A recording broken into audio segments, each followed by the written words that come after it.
Matapos ang nagngangalit na alulong ng gintong halimaw na bumasag sa gulo, tuluyang napako ang tingin ng matanda sa nilalang na nasa harap ng ating bida. Nanlalamig na nakatitig ang misteryosong gintong nilalang kay Jong Risan, habang ang patriarch ay napalunok ng laway sabay bitiw ng gulat sa kanyang isip, ang fox ba na ito, ay literal na masunurin sa Inspector General. Kahit ang sinaunang aura ng gintong fox ay tiklop sa ilalim ng kumpas ng ating bida. Basag ang tensyon nang muling magsalita si Sorayang nang may napakalamig at walang emosyong mukha. Mayroon ka pa bang gustong sabihin? Nanginginig ang panga ng matanda habang dahan-daang ibinababa ang kanyang pananaw. Binanggit mo na ang lahat ng tao sa loob ng Divine Cult ay may kaalaman na ako ay naghahangad para sa independensya. Diretso at walang kurap na sumagot ang ating bida, oo. Kaya naman nagpadala sila ng isang Inspector General sa halip na isang buong hukbo para ubusin kayong lahat. Ang pagpapadala sa sayo dito ay isang pagkakataon para makabawi. Nang napagtanto ng Patriarch ang pangyayari, tuluyan nang bumitaw ang kanyang huling depensa. Tumingin ang ating bida sa sahig, ibinabagsak mo ba ang iyong sandata? Papayag ka ba at magko-cooperate sa pag-aresto? Yumuko si Jong Risan habang lumuluha ang kanyang pride. Walang ibang nakakaalam. Nais ko mang humiwalay mula sa Divine Cult, subalit hindi ko kailanman ibinahagi ang pagnanasang yun sa kanino man. Malamig na nagtanong ang ating bida, kaya, ano naman? At dito na binitawan ng Patriarch ang pinakamabigat na pakiusap ng isang pinuno para sa kaligtasan ng kanyang dugo at lahi. Sabi ni Jong Risan, tapusin na natin ito sa akin buhay lang, ako lang ang nag-iisang nadungisan ng ganitong mapanganib na pag-iisip. Walang sino man sa aking clan ang may alam tungkol dito. Patayin mo ako at ngayon mismo. At huwag mo na idamay ang aking buong angkan. Napakatahimik ng buong paligid habang patuloy na nagmamakaawa ang Patriarch sa harap ng ating bida. Tinitigan lang siya ni Sorayang nang walang emosyon.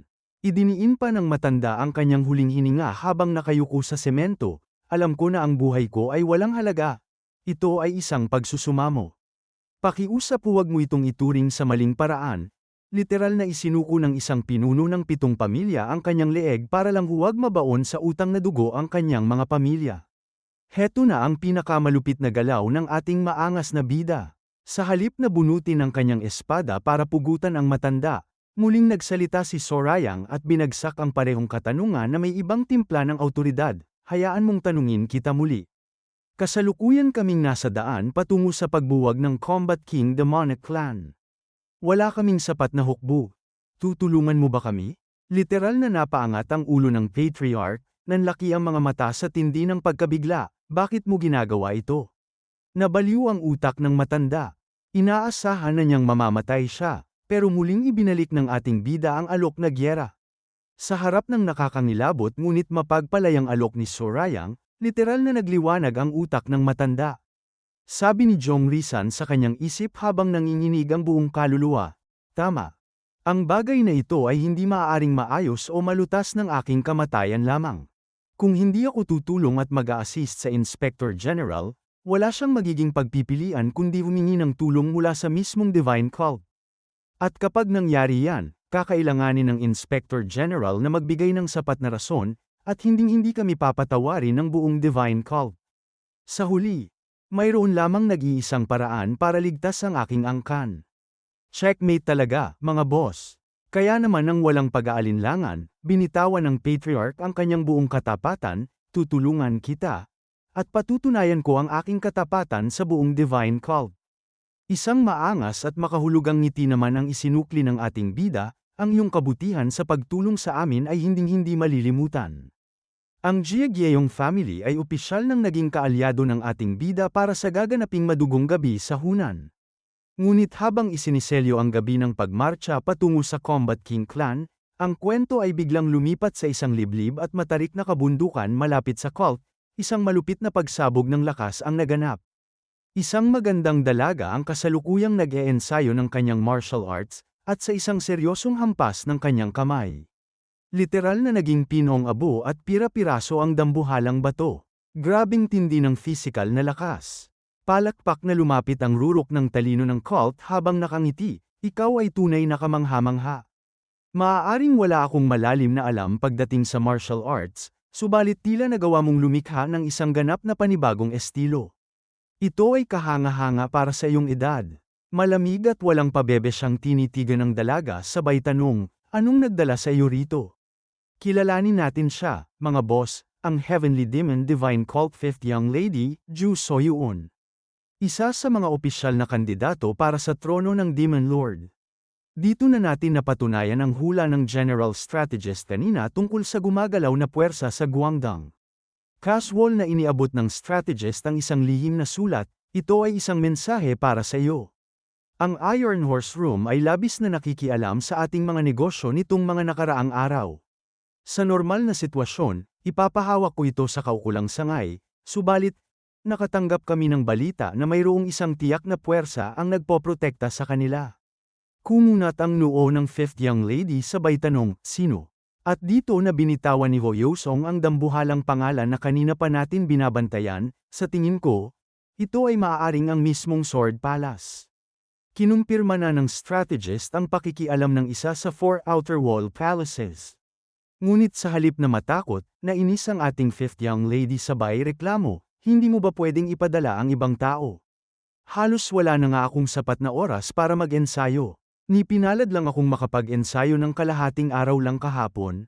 Sinagot ng rurok ng talino ang reklamo ng dalaga tungkol sa kawalan ng oras. Casual na nagtaas ng kamay si Ho Yosong, tagahatid mensahe lamang ako.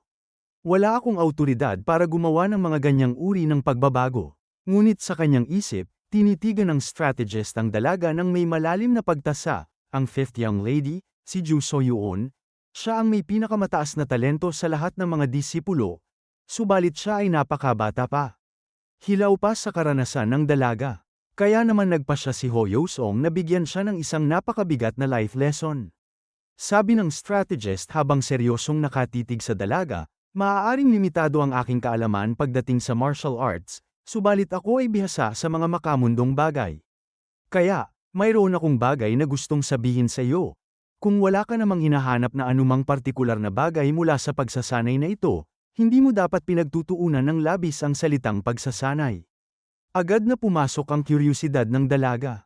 Kumunot ang noo ni Ju Soyun sabay tanong, anong ibig mong sabihin? Malamig nang umiti ang strategist, hindi mo ba narinig? Ang labis na obsesyon ay lumilikha lamang ng distansya. Sa ganitong pananaw, ang third young lord ay tunay na kamangha-mangha. Napatahimik at napakunot noo ang dalaga. Hindi niya inaasahan na ang pangalan ng kanyang mortal na karibal sa Succession War ang ibabato sa kanyang mukha. Idiniin ni Ho Yosong ang dambuhalang legacy ng ating bida, ang third young lord ay hindi kailanman nagpaliban sa kanyang pang-araw-araw na pagsasanay. Gayunpaman, lubos niyang itinalaga ang kanyang sarili sa mga misyon na ibinigay sa kanya. Maging sa mga panahon kung kailan hindi siya makapag-dedicate ng oras para mag-ensayo, hindi siya nawalan ng pag-asa o na-disappoint. Iba ang mentalidad ng ating bida. Dito na natin napatunayan kung bakit si Sorayang ang nag-iisang nakatayo sa gitna ng bagyo.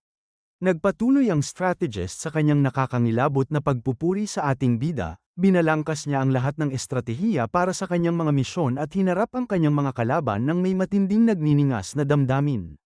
Kapag kinakailangan ng martial arts, siya ay walang takot. At kapag estratehiya naman ang kinakailangan, pinipigilan niya ang kanyang sarili mula sa karahasan. Naniniwala ako na ang mga ganyang uri ng karanasan ang siyang nag-aambag sa tunay na pagkatuto. Hiyang-hiya ang konsepto ng training sa tindi ng banat, mga boss. At heto ang pinakamalupit na salita na bumasag sa buong prinsipyo ng pag-iisa ng dalaga. Maaari mong iwalay ang iyong sarili sa loob ng isang silid-aklatan at magbasa ng libu-libong libro. Subalit ang bagay na yan ay magpapalaki lamang ng iyong kaalaman at hindi ng iyong karunungan. Sa tingin ko, yan ang eksaktong paraan kung paano nagawang maging ganyang katatag at kalakas ang third young lord. Isang absolute na sampal ng katotohanan sa utak ng fifth young lady. Ngunit, heto ang pinaka-nakakalokong reaksyon mula sa isang purong martial arts addict. Tinitigan lang siya ni Ju Soyun ng may patay na ekspresyon sabay bitiw ng, maaari na ba akong magpatuloy sa pag-eensayo kung tapos ka ng magsalita? Walang pakialam ang dalaga, pasok sa isang tenga, labas sa kabila. Literal na training lang ang laman ng kanyang utak. Matapos ang mahabang sermon ng general strategist gamit ang kanyang patay na titig, Casual na ngumiti at nagpaalam ang rurok ng talino ng cult, "Oh, naaksaya ko pala ang iyong oras. Maaaring hindi naging masyadong kapaki-pakinabang ang aking payo. Pakiusap, huwag mo itong seryosohin ng labis. Sige, aalis na ako." Ngunit pagkaalis ni Hoyosong, natigilan ang ating Ju Soyuon habang nakahawak sa kanyang sandata at napaisip sa kanyang sarili, bakit niya pinuri ang Third Young Lord? Tapos bigla na lang siyang aalis ng ganoon lang. Habang naglalakad paalis, isang malupit na ngisi ang gumuhit sa mukha ng strategist. Sabi ni Hoyosong sa kanyang isip, sana naman, ang bagay na yan ay magsilbing motivation sa kanya. Nakakangilabot na reverse psychology. Ginamit niya ang pangalan ng ating bida para sindihan ang apoy ng kompetisyon sa puso ng Fifth Young Lady bago ito sumabak laban sa Sword Palace. Habang naglalakad ang strategist, ibinaling niya ang kanyang pansin sa ating bida sa Hunan. Sabi ni Hoyosong, gayunpaman, nag-iisip ako kung ano na ang ginagawa ng ating Inspector General ngayon, at dito na ibinaba ng strategist ang pinakamalalim na detalye tungkol sa tunay na laro sa Succession War. Sabi niya sa kanyang sarili, may kumpiyansa ako na magagawa niyang lagpasan ang mga panganib sa Joksa family gamit ang kanyang karunungan. Sa tingin ko ay kaya niya ring hawakan ang pamamahala sa Jeagyeong family, bagaman kung yun ba ay mas madali o mas mahirap ay nakadepende sa kung paano mo ito titingnan. Dagdag pa ni Hoyosong habang nanlilisik ang mga mata, subalit, paano naman ang Combat King Demonic Clan? Ang utos ng Demon Lord sa kanya ay hindi para siyasatin sila, kundi ang tuluyan silang buwagin. Idiniin ng kwento ang kasalukuyang estado ng ating bida, ang disipulo na pinakahinahangaan kamakailan, bagaman hindi pa ganap na pinagtitiwalaan. Sabi pa ng strategist, marahil, ang tunay na pagnanais ng Demon Lord ay ang subukin ang katapatan ng Third Young Lord nang higit pa sa kagustuhan niyang muling pag-isahin ang buong cult. O baka, yun ay isa lamang malaking maling pag-unawa sa aking panig. Ang misyon sa Hunan ay isang literal na bitag para subukan kung hanggang saan ang katapatan ni Sorayang sa trono. Habang nag-aanalisa ang strategist sa rurok ng cult, lumapag na ang absolute na kadiliman sa target ng ating bida. Sa ilalim ng gabi malapit sa kuta ng kaaway, patagong naglalakad ang buong puwersa ng Hunan Coalition. Tumingin si Patriarch Jong Risan kay Sorayang nang may seryoso at nanlalamig na boses, napasok na natin ang kanilang teritoryo ngayon. Ano ang ating susunod na gagawin? Malamig at casual na hinawakan ng ating bida ang hawakan ng kanyang espada habang nakatitig sa naglalakihang mga ilaw ng kuta ng Combat King Clan. Sabi ni Sorayang nang walang kabog-abog, papasok tayo sa loob. Napalunok si Jong Risan sabay tanong para sa saktong tiyempo, kailan? At dito na binitawan ng ating maangas na bida ang mga linyang tatapos sa kapayapaan ng Hunan. Sabi ng ating bida nang may mapanganib at nakakangilabot na ngisi, ang isang festival ay pinakamasaya kapag gabi. Kaya tara na, magsimula na tayo. Ang gabi ng pag-audit ay opisyal ng naging gabi ng marahas na pista kung saan ang Combat King Clan ang siyang magiging pangunahing putahe ng ating nag-iisang tornado. Habang patago silang bumabaybay sa kadiliman patungo sa kuta ng kaaway, hindi mapigilan ni Patriarch Jong Risan na mapatitig sa likod ng ating bida nang may matinding halo ng pagkamangha at kalituhan. Sabi ni Jong Risan sa kanyang isip, ang Third Young Lord, siya ay literal na napakahirap hulaan. Ang chi aura na ipinakita niya sa Plain Village Valley ay dambuhala, subalit ang mga insight at diskarte na ibinahagi niya sa ating paglalakbay patungo rito ay may kalibre na ng isang mismong cult leader. Sobrang sapul ang kalkulasyon ng ating Lodi. Idiniin pa ng Patriarch, tumpak niyang na-predict at nahulaan kung paano kikilos ang mga puwersa ng Jeagyeong matapos isaalang-alang ang impluensya at troop deployment ng Combat King Demonic Clan. Ang kanyang martial arts at tactical skills ay exceptional, at ang kanyang talento pagdating sa mga patagang pagsalakay ay walang kapantay. Gayunpaman, siya ay nakapagtatakang walang kaalam-alam sa iba pang mga aspeto sa ibang bagay. Saan ba walang alam ang ating bida? Heto ang nakakatawang eksena, biglang lumingon si Sorayang nang may inosenteng mukha sabay tanong, ha? Negosyo. Ang 7 pamilya ba ng Demon Cult ay nakikibahagi at nakikialam sa komersyo? Napasapo sa kanyang noo si Jong Risan sa kanyang isip, siya ay maaaring maging mukha ng isang organisasyon pagdating sa lakas ng pakikipaglaban, subalit hindi pagdating sa pamumuno. Kakaibang tao siya, talaga bang mapagkakatiwalaan ang isang tulad niya? Isang absolute na paradox ng kapangyarihan at kawalan ng pakialam sa pera.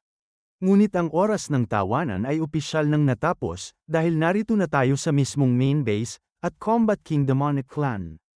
Ang gabi ng pag-audit ay opisyal nang binuksan sa isang dambuhalang bastusan. Salubong ng ating bida na agad na nag-init ang ulo, ano? Inaasahan nyo na maghihintay ako hanggang sa matapos ng inyong patriarch ang kanyang training. Ano bang kabastusan yan? Sino ba ang dambuhalang nagpapakasasa sa loob ng training ground? Sa loob ng isang selyadong silid, maririnig ang mabigat at nagliliyab na hininga ng isang top-tier powerhouse, Cho Kwang, ang Combat King Demonic Clan's Patriarch. Isang matinding singhot ng enerhiya ang pinakakawala ng matanda habang pilit na dinededma ang buong paligid. Dito na sumabog ang galit ng ating astig na reyna. Sumigaw si Squad Leader Yu Hongrian habang nakahalukip-kip, ang Inspector General mula sa Divine Cult ay narito na. Hindi ba dapat ay nagmamadali kayong sumalubong para batiin siya? Anumang sitwasyon, kahit pa ikaw ay kumakain o kasalukuyang may kasamang babae sa kama. Sa harap ng matinding sigaw ng ating squad leader, isang napakayabang at walang respetong isinalubong ng mga bantay ng Combat King Clan. Malamig na sumagot ang mga guards ng pamilyang Cho, walang sino man ang maaaring umabala sa training ng Patriarch. Kahit pa ang mismong Demon Lord ang narito ngayon, ipagpapatuloy pa rin ng Patriarch ang kanyang pagsasanay. Binastos pati ang Demon Lord. Literal na uminit ang dugo ng ating squad leader sa narinig na kabastusan. Nanlilisik ang mga mata ni Yu Hongrian habang nanginginig sa galit, ano? Nawawala na ba siya sa kanyang matinong pag-iisip? Isang absolute na deklarasyon ng pagrerebelde at hayagang pagwawalang bahala sa autoridad ng cult. Sa pagpapatuloy ng tapatan sa tarangkahan, hindi na napigilan ni Patriarch Jongrisan na mabuisit sa kaarogante ng mga gwardya. Sabi ni Jongrisan habang kinukunutan ng noo ang mga bantay, magiging may katuturan pa kung ako lang ang nag-iisa rito. Dahil ako ay isang kapwa pinuno ng isa sa 7 pamilya. Subalit siya ang nag-iisang Inspector General na ipinadala ng mismong Demon Lord. Ngunit isang napakayabang na pagkibot ng balikat ang isinagot ng gwardya ng pamilyang Cho, hindi ko na yan problema. Ang tanging alam ko lang ay hindi pinapahintulutan ng Patriarch na itigil ang kanyang training para sa anumang bagay. Lalong nag-init ang ulo ng matanda, alam ko kung anong uri ng tao siya, subalit hindi niya dapat ginagawa ito. Ito ay isang absolute na kabastusan sa Inspector General. Malamig na sumagot ang bantay, sumusunod lamang kami sa utos ng aming Patriarch. Habang nagtatalo ang dalawang panig, casual lang na humakbang pasulong ang ating maangas na bida taglay ang isang nakakangilabot na aura. Sabi ni Sorayang, ayos lang yan, Giagyeong Patriarch. Hindi mo kailangang gumawa ng anumang bagay. Mas mabuti nga ang ganito. Gusto ko ng diretsahang usapan. Tinitigan ng ating bida ang pinunong gwardya, ano ang pangalan mo?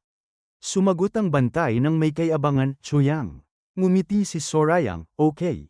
Nagtatrabaho ka nga ng mabuti. Bago pa man makasagot si Choyang at magtanong ng, ano? Ang iyong ginagawa. Napaisip sa kilabot si Choyang, anong enerhiya ito? Isang dambuhala, itim, at sumasakal na demonic energy ang biglang sumabog mula sa katawan ng ating bida. Literal na napaatras at nanginginig ang buong kalamnan ng gwardya sa tindi ng pressure. Hindi na nag-aksaya ng segundo ang ating bida.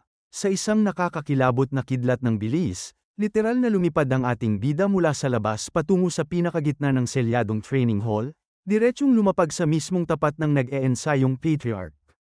Isang dambuhala at nagbabagang kamao ng Patriarch ang huminto, 1 pulgada na lang ang distansya mula sa bibig ng ating bida. Ang hangin sa buong silid ay literal na nahati sa tindi ng impact ng shockwave. Nanlilisik ang mga mata ng pinuno ng pamilyang Cho, si Patriarch Cho Kwang, sabay bulyaw ng may malalim na boses, napakalakas ng iyong loob. Nang himasok ka sa loob ng mismong training hall, kung saan ang Patriarch ng Combat King Demonic Clan ay kasalukuyang nag-eensayo, kung hindi ko pinigilan ang aking sarili, tiyak na patay ka na ngayon. Putya, hiyang-hiya ang salitang takot sa mukha ng ating bida, mga boss. Isang mapang-asar na singhal ang pinakawalan ni Sorayang, ha? Tila may kamalayan ka naman pala sa aming presensya. Hanggang kailan mo babalak manatili sa ganyang estado? Asar na sumagot si Cho Kwang habang pinapanatili ang kanyang porma hanggang sa ako ay matuwa. Kaya maghintay ka hanggang sa matapos ako sa aking pagsasanay. At sa mismong sandaling yun, ang ating pinakamaangas na bida ay dahan-daang nag-angat ng tingin sabay pakawala ng isang nakakalokong ngiti. Nabaliw ang buong katinoan ng Combat King. Nanlaki ang mga mata, nanginig ang panga, at tuluyang nag-apoy sa galit ang mukha ng matanda habang nagtatanong, "Ikaw ba ay tumatawa?" Isang absolute na pambabastos sa mukha ng pinakamarahas na faction sa Hunan, at ang simula ng isang madugong tapatan ay opisyal ng sumabog sa loob ng training hall. Diretsyong tinitigan ng ating maangas na bida ang nanlilisip na mukha ng patriarch. Sabi ni Sorayang habang nakangisi ng nakakaloko, ang ideya ng paggamit ng pagsasanay bilang dahilan para tumanggi sa isang inspeksyon ay hindi katanggap-tanggap. Paano ako hindi tatawa? Gumuho ang panga ng matanda sa tindi ng insulto, ano? Ngunit walang preno ang ating bida sa pagbasag ng pride ng kaaway. Nabalitaan ko na ang Combat King Demonic Clan ang may pinakamahusay na blood chi, subalit tila yata na pagkakamala ng mga tao ang purong kapusukan bilang blood chi. Nanlaki ang mga mata ni Cho Kwang sabay bulya habang nanginginig ang buong balbas sa galit. Bata ka lang. Ang titulo ng Inspector General ay tiyak na umakyat na sa iyong ulo. Ang iyong kaarogante ay tunay na nakakamangha. Habang nagmamataas ang patriarch, doon na ibinaba ni Sorayang ang pinakamarahas na katotohanan. Sabi ng ating bida, ngayon ay nauunawaan ko na kung bakit ang mga higher-ups ay nag-utos sa akin na buwagin ang inyong clan. Literal na napatigil sa paghinga ang matanda. Napasigaw si Cho Kwang habang tuluyang naguguluhan ang kanyang utak, bubuwagin. Anong ibig mong sabihin? Casual na nagkibit-balikat si Sorayang, nilinaw ko sana ang iyong mga pag-aalinlangan kung nakipag-usap ka lang sa akin ng maayos. Nakakahinayang, nawalan na ng kontrol ang patriarch sabay duro sa ating bida, ikaw na bastardo ka. Magpaliwanag ka sa akin ngayon din. Ngunit heto na ang pinakamabilis at pinakamalupit na audit sa buong kasaysayan ng Combat King Demonic Clan. Sabi ng ating bida, hindi na kailangan ng karagdagang talakayan, tapos na ang inspeksyon. Kasabay ng kanyang huling salita, sa isang mabilis na kumpas ng kamay ng ating bida, literal na biniyak ng kanyang espada ang semento ng training hall, lumikha ng isang dambuhalang lamat ng enerhiya patungo sa patriarch, dahilan para mapilitan itong tumalunpay taas sa matinding gulat. Naglulundag sa galit si Cho Kwang habang nasa hangin, tumahimik ka. Sino ang maglalakas loob na bumuwag sa aking angkan? Ngunit hindi na siya pinansin ni Sorayang. Lumingon ang ating bida sa labas sabay bagsak ng pinakamarahas na utos ng pag-ubos, Squad Leader Yu, Patriarch. Tipunin ang ating puwersa ngayon din at sumalakay ng walang pag-aalinlangan. Maaari ninyong patayin ang sinumang magpakita ng paglaban. Napasigaw si Cho Kwang sa gulat, ano? Natulala ang matanda. Literal na formal nang pinasimulan ang absolute execution ng pamilyang Cho. At bago pa man mapagtanto ng Combat King ang mga nangyayari, hindi na nag-aksaya ng oras ang ating bida, yung pagiging mataas nyo dahil sa pagsasanay o anuman, mukhang makati ang inyong mga kamay para sa isang laban, hayaan mong ipakita ko sa inyo kung ano ang itsura ng isang tunay na laban. Tingnan natin kung saan nanggagaling ang inyong kaarogantehan. At sa mismong sandaling yun, 9 Depths Demonic Arts Open. Isang dambuhala, itim, at parang impyernong aura ng 9 Depths ang tuluyang sumabog. Isang napakalakas at nagliliyab na kapangyarihan ang pinakawalan ng ating bida. Ang gabi ng pista ay opisyal ng naging gabi ng malawakang patayan. Sa labas ng kuta, dumadagundong ang sigaw ng pag-atake, Team 2. Sugod, literal na nabulabog ang buong perimeter ng kaaway, habang ang kanina pang aroganteng si Choyang ay nanlaki ang mga mata sa tindi ng gulat, ano? Ano ang ginagawa ninyong lahat? Ngunit wala ng oras para magtanong. Sapagkat ang ating astig na squad leader ay nagsimula ng mag-ani ng mga kaluluwa. Sa isang napakabilis na kidlat ng kanyang talim, 3 gwardya agad ang dugo ang humandusay sa lupa habang malamig na sumisigaw ang ating squad leader, isang katotohanan na ang physical na parusa ay mas epektibo sa mga hangal. Napakalupit na banat ng squad leader. At hindi rin papahuli ang ating tapat na kanang kamay, heart-wrenching return to the heavens. Isang mapangwasak na atake ang pinakawalan ni Dongpil na nagpalipad sa mga tauhan ng Combat King Clan. Sa kabilang faction naman, formal nang ipinakita ng Jiagyeyong Patriarch ang tindi ng kanyang bagong loyalty. Galit na sumugod ang mga elite ng kaaway, subalit bulyaw ni Zhongrisan, lumayo kayong lahat. Literal na ibinao ng matanda ang kanyang dambuhalang sibat sa semento, lumikha ng mga dambuhalang lomet sa lupa na diretsyong sumagasa at nagpabuwal sa hukbo ng kaaway. Rinig ang tindi ng hiyawan ng mga tauhan ng pamilyang Cho habang nayayanig ang buong bakuran. Agad na lumingon ang Patriarch sa kanyang mga elite para ayusin ang formation. Mabilis at tapat na sumaludo ang kanyang general, "Yes sir." Isang perpekto na koordinasyon ng digmaan. Habang ang labas ay kontrolado na ng koalisyon, balikan naman natin ang pinaka-highlight ng gabi. Sa loob ng training hall, ang mapang asar na tawa ng ating bida ay napalitan ng isang nakakangilabot na bilis. Sabi ni Cho Kwang sa kanyang isip habang nanginginig ang buong paningin sa takot, hindi ko mapantayan ang kanyang bilis. Ang batang Inspector General na ito, ay may mas mataas na antas ng Qinggang kaysa sa akin. Ibig bang sabihin nito ay totoong ang natalo ang joke sa Patriarch ng Inspector General na ito? Bago pa man makabawi ang matanda sa kanyang pagkabigla, sa isang maangas na porma, pinakawalan ng ating bida ang isang napakabigat na sipa direkta sa mukha ng Patriarch. Mabilis na itinaas ng Combat King ang kanyang dalawang kamay para salagin ito. Gayunpaman, narinig ang malutong na pagkabali ng kanyang mga buto mula sa tindi ng impact ng sipa ng ating bida. Napasigaw sa sakit ang matanda sa kanyang isip habang nanginginig ang buong katawan, ang aking bisig ay nabali. Sa kabila na ipinokus ko ang lahat ng aking inner energy para lang protektahan ang aking sarili. Absolute defense ng isang Supreme Peak, binuwag lang ng isang simpleng sipa ng ating bida. Hindi pa doon natatapos ang impyerno ng matanda. Isang napakatalas at nakamamatay na taga ang ibinaba ni Sorayang, dahilan para mapilitan si Cho Kwang na daasang tumalon pa atras para iwasan ang talim habang ang kanyang katinuan ay tuluyan ng bumasag sa takot. Sabi ng Combat King habang lumuluha ang kanyang pride sa harap ng halimaw, ang lahat ng katulad naming Patriarchs of the Seven Families ay nasa Supreme Peak Stage. Subalit siya ay higit na mas mataas ang antas. Ano? Paano niya nagawang baguhin ang direksyon ng espada na kanyang napakadesididong iwas-iwas sa loob lang ng isang napakaikling sandali? Siya ay walang awa. Ang buong konsepto ng martial arts ng 7 pamilya ay literal na ginawang basahan ng ating bida. Sa kasukdulan ng walang awang pag-atake ng ating bida, wala nang nagawa ang aroganteng Patriarch kundi tanggapin ang bagsik ng kamatayan.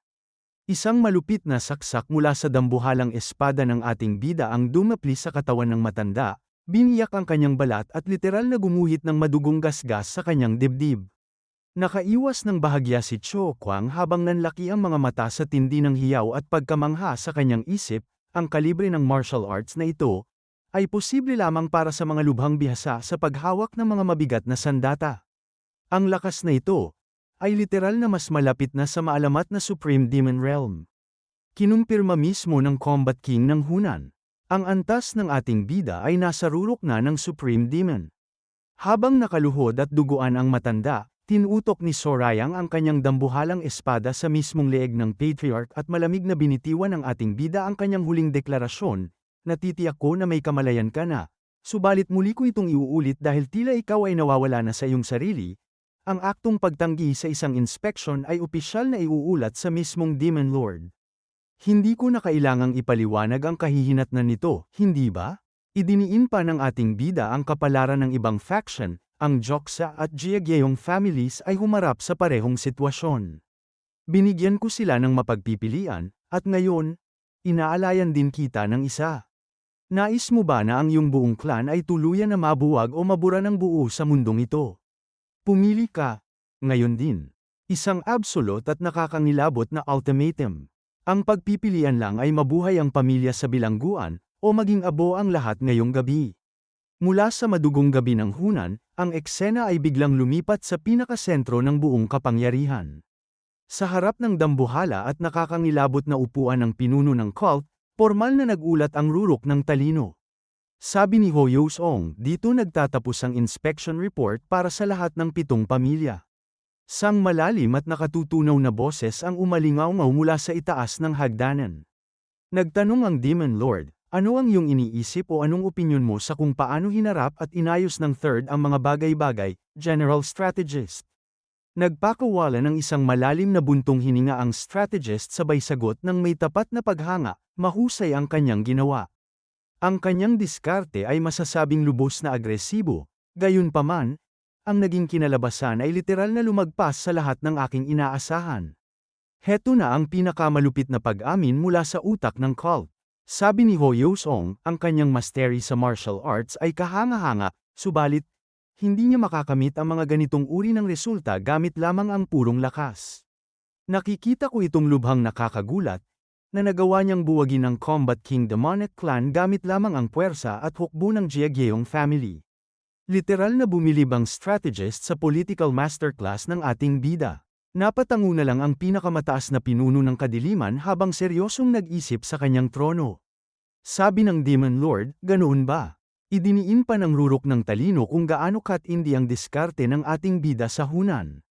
Sabi ni Ho Yo-sung, ang Jiegeong Patriarch ay isang napakahirap na taong hawakan, hindi siya isang nilalang na basta-basta mo na lang mapabagsak gamit ang purong kapangyarihan o maging ng panghihikayat. Ang makumbinsi ang ganyang uri ng tao upang itumba ang mismong Combat King Demonic Clan, siya ay tunay na karapat-dapat sa isang dambuhalang parangal. Isang napakataas na papuri mula sa strategist. At maging ang pinuno ng kadiliman ay napatango ng may malalim na tingin. Sabi ng Demon Lord, ganoon ba, kaya naman ang kanyang martial prowess o lakas sa labanan ay perpektong natatapatan ng kanyang karunungan?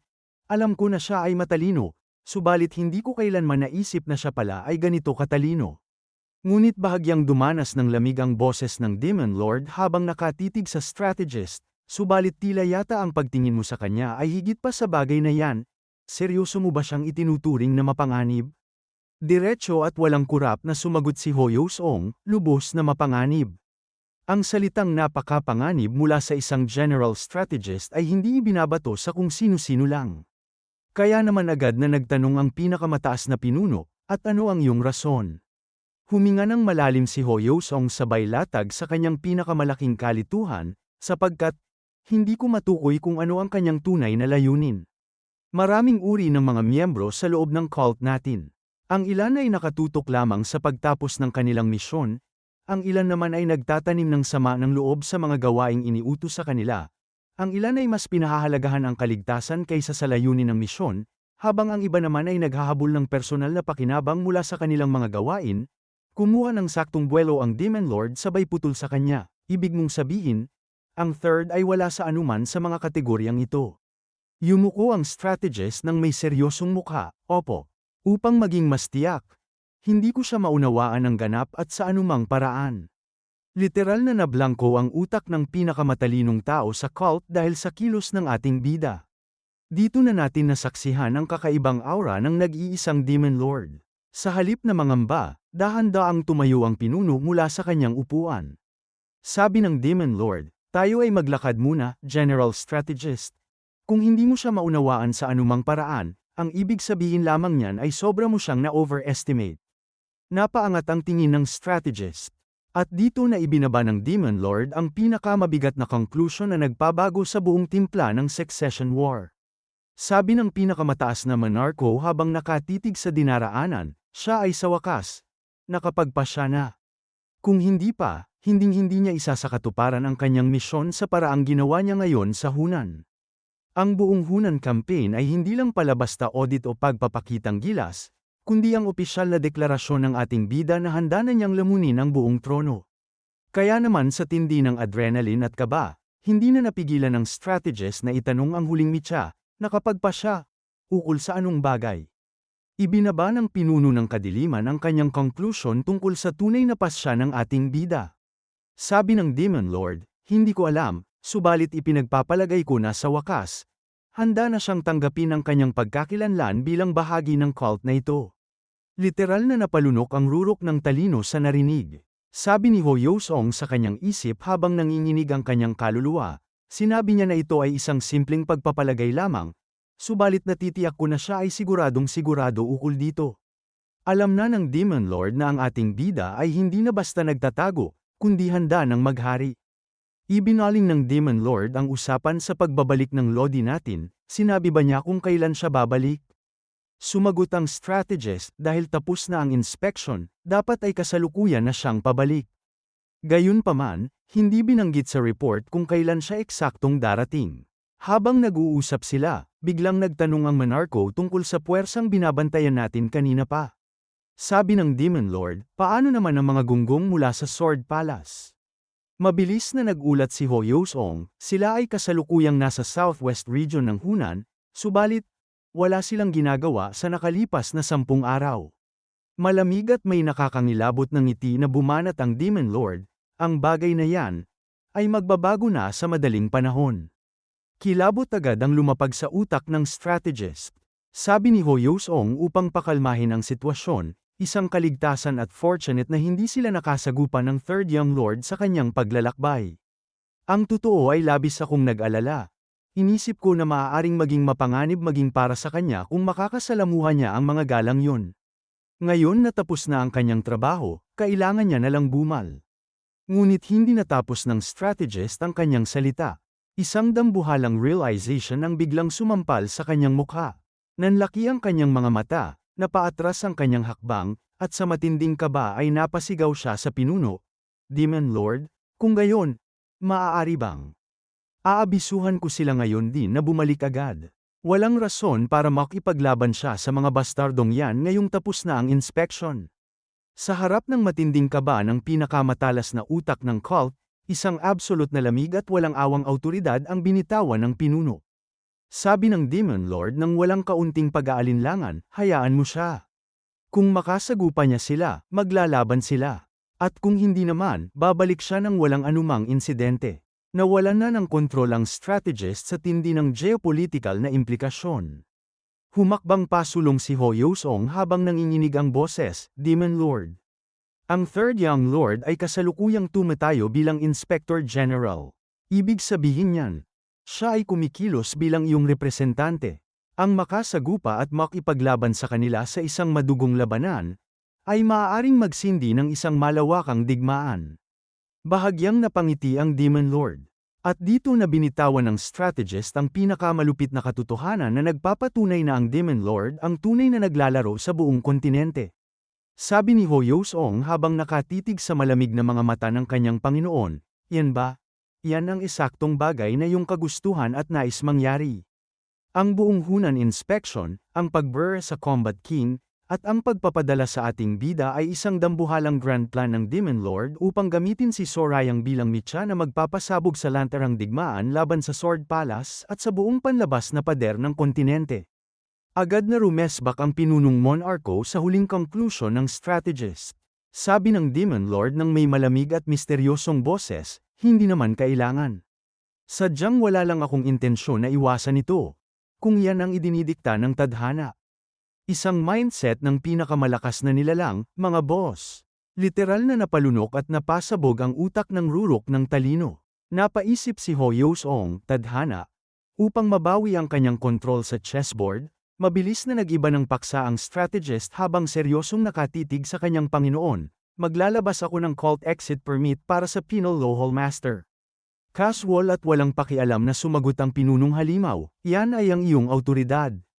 Maaari mong gawin kung ano ang iyong nais. Sabi ni Ho Yosong habang yumuyuko, magpapaalam na ako sa ngayon. Habang tinititigan ng pinuno ang papalabas na likod ng strategist, isang dambuhalang monologo ng paghatol ang pumasok sa kanyang isip nang may nanlalamig ng ngiti. Napakalupit at nakakatakot na tao. Siya ay ganap na walang pakialam sa katotohanan na ang pagpapahintulot sa Penal Law Hall Master na umalis ng cult ay hayagang sumasalungat sa tinatawag niyang tadhana. Siya ay kulang pa rin. Walang-wala ang talino ng strategist sa tindi ng karunungan ng Demon Lord. Ngunit heto ang pinakamalalim na pahayag ng tiwala, subalit, yan ang eksaktong rason kung bakit ako nagtitiwala sa iyo. Huwag kang matakot sa mga magiging resulta, General Strategist. Isang absolute na laro sa pagitan ng Panginoon at ng kanyang kanang kamay. Mula sa rurok ng kapangyarihan, ang eksena ay biglang lumapag sa ilalim ng araw matapos ang dambuhalang bakbakan kagabi. Casual na lumapit ang ating astig squad leader bitbit ang huling ulat ng tagumpay. Sabi ni Yu Hongrion ng may malumanay na boses, Malinis ang Demon Sword family, tulad ng ating inaasahan. Ang inspection ay opisyal nang tapos na ngayon. Mahusay na gawain, young master. Formal nang natapos ang pag-audit sa hunan.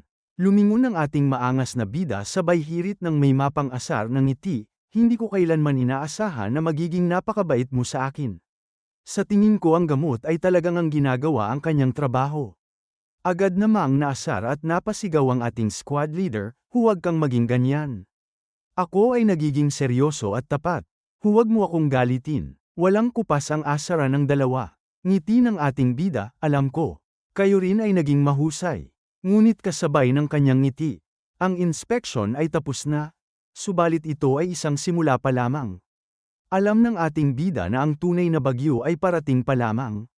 At sa mismong sandaling yun, ibinaba ni Yu Hongrion ang pinakamabigat na problema na natitira sa kanilang kamay. Sabi ng ating squad leader habang nakatitig sa likod ng kuta, ano ang iyong gagawin sa bihag mula sa pamilyang Joksa? Ang kanyang kondisyon ay tiyak na lalong lulubha sa loob ng ilang araw dahil sa kanyang lagnat, kung hindi tayo gagawa ng anumang aksyon. Isang absolute na karera laban sa oras para sa buhay ng bihag.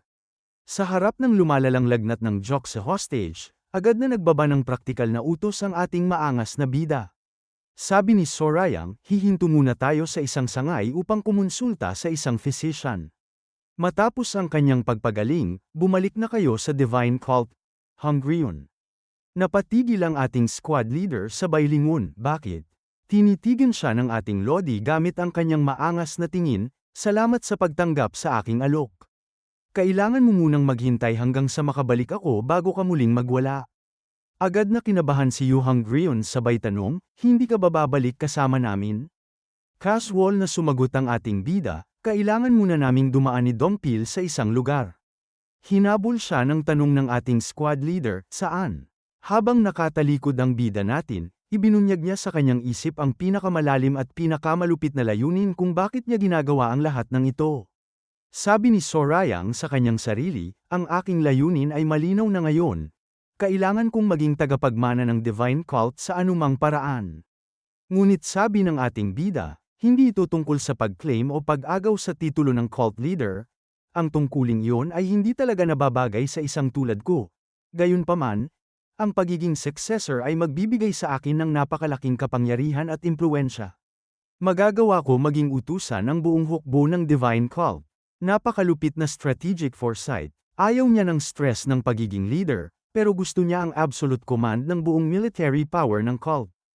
Kaya naman para isakatuparan ang unang hakbang, lumingon ang bida natin sa kanyang pinakabagong tauhan.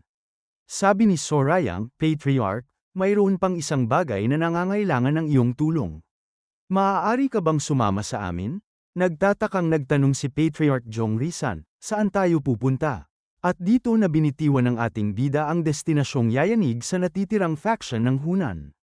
Sabi ng ating bida, sa Joksa family. Mula sa kagubatan, ang eksena ay biglang lumipat sa isang miserable na tagpo, ang Joksa Family Palace. Hindi liyab ng martial arts ang samalubong sa atin, kundi isang lalaking kasalukuyang nakasubsob at sumusuka sa isang madilim na eskinita. Sino ba ang kawawang nilalang na ito? Siya lang naman ang Joksa Family Supervisor, Jiang Wui. Habang pinapahid ang kanyang laway at dumi sa bibig, dambuhalang iyak ang pinakawalan niya sa kanyang isip, alam ko na hindi kami bahagi ng Orthodox faction, subalit inakala ko na ang aking buhay ay lalong bubuti matapos kong makuha ang isang mataas na posisyon sa isang respetadong pamilya. Naluha ang lalaki habang naaalala ang bagsik ng ating bida. Sabi ni Jiang Wui habang nanginginig ang buong katawan, subalit ang buong pamilya ay tuluyang nawasak dahil lang sa isang bastardong halimaw na nilalang na yun. Tila yata ako ay napakamalas sa bawat aspeto ng aking buhay. Grabe ang trauma sa ating bida. Pinagpag ng supervisor ang kanyang damit sabay buntong hininga ng kabiguan, ganyan talaga ang buhay, sa palagay ko. Habang patuloy na sumusuka at naghihinagpi sa kanyang malas na kapalaran si Supervisor Jiang Wui, bigla siyang nakarinig ng mga yabag sa paligid. Galit na sumigaw ang lalaki habang pinapahid ang kanyang bibig, ano ang tinitignan ninyo, kayong mga bastardo? Lumayas kayo, nakahinga ng malalim ang lalaki sabay bulong sa sarili, ano ba ang ginagawa ko? Kailangan kong ayusin ang sarili ko. Hindi ito ang tamang oras para umasta ako ng ganito. Para na rin sa aking sariling kapakanan. Sinusubukan pa lang niyang bumangon mula sa trauma na iniwan ng ating bida, subalit wala siyang kamalay-malay sa mangyayari. Biglang isang malamig, malalim, at estrangherong boses ang umalingaw-ngaw mula sa likod ng kadiliman. Ikaw ba? Ang supervisor ng Joksa family. Nagulat ang lalaki sabay lingon, ha? Sino ka? Ikaw ay... Sino ka ba? Ngunit hindi man lang natapos ni Jiang Wuyi ang kanyang salita. Isang napakalakas na pagsabog na enerhiya na tumapos sa kanyang buhay. Walang laban, walang depensa, at walang nagawa ang supervisor kundi ang mamatay sa mismong dumi ng eskinita. Sino ang halimaw na pumatay sa kanya nang ganoon na lang kadali? Sa ilalim ng liwanag ng buwan, dahan-dahan na pinakilala ang may hawak na pinakamabigat na posisyon sa labas ng kulto. Siya lang naman ang Sword Palace Vice Master Mok Gang-in. Pagkabagsak ng katawan ng supervisor, malamig na lumingon si Mok Gang-in sa kanyang mga scout sabay tanong, kamusta naman ang iba? Mabilis na nagpakita ang mga elite soldiers ng Sword Palace upang magulat, sila ay kasalukuyang nasa standby mga 20 kilometro ang layo mula sa Joksa family. Dahil ang seguridad ng pamilyang ito ay tuluyang gumuho, ang paglapit sa kuta ay hindi magiging problema. Sinasamantala nila ang pinsalang iniwan ng ating bida. Idiniin pa ng scout, wala ring mga tulong mula sa 7 pamilya sa mga sandaling ito. Tila yata ang balita tungkol sa pagbagsak nila ay hindi pa kumakalat sa ngayon. Seryosong nagtanong ang Vice Master habang nakatitig sa palasyo, paano naman ang mga gunggong mula sa Demon Cult? Sumagot ang kawal, hindi pa putiyak, subalit naniniwala ako na makikialam na sila sa mga sandaling ito kung sila ay naabisuhan ukol dito. Isang mapanghamong ngiti ang semilay sa mukha ng bisepinuno ng Sword Palace. Ibinaba ni Vice Master Mok Gang-in ang kanyang absolute na utos ng pananakop, hindi yan mahalaga. Agawin at kukunin natin ang kontrol sa buong Joksa family, bago pa man sumikat ang araw bukas. Ang hula ng Demon Lord sa trono ay literal na nagkatotoo sa loob ng 1 segundo. Ang pananahimik ng Sword Palace sa Timog Kanluran ay opisyal nang natapos, at kasalukuyan na silang kumikilos upang lamunin ang gumuhong kuta ng Joksa bago mag-umaga. Maraming salamat sa panunood. Kung nag-enjoy kayo, click nyo naman ang like button at mag-subscribe para lagi kayong updated sa mga uploads namin.